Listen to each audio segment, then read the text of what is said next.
আইসকা তোর মায় গাইছে আমারে, চাইল ডাইল নুন তেল নাইকা সংসারে, মাছ গোস হইব না 500,000, যাইতে কিভাবে ভূতে মিল্লা বাজারে। আইসকা তোর মায় গাইছে আমারে, চাইল ডাইল নুন তেল নাইকা সংসারে, মাছ গোস হইব না 500,000, চল যাই ভাবে ভূতে মিল্লা বাজারে। ভালো আছেন ভাই, বাড়ির সবাই আছে কিরকম? দোয়া করছো যেরকম, রাখছে আল্লাহ এরকম, বেতন পাই যে সেরকম ভাবতাছে উনি।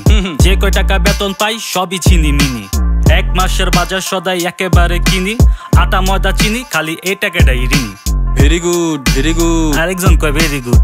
আমরা মিয়া সুট বুট লাগাইয়া রবিন হুড, হুতাশে ফাল দিছি পিছে নাইকা প্যারাশুট। বুঝছি ভাই আমিও, দিন আনি দিন খাই, শরীর স্বাস্থ্য দীক্ষা মানুষ মনে করে পিনিক খাই। 1 কেজি তেল দেন 5 কেজি চাইল, 500 টাকা শেষ লগে আধা কেজি ডাইল। পূরণ করতে পারুন না তো বাজারের যেই ফাইল, আবার বাসায় গিয়া শুনুম আপনার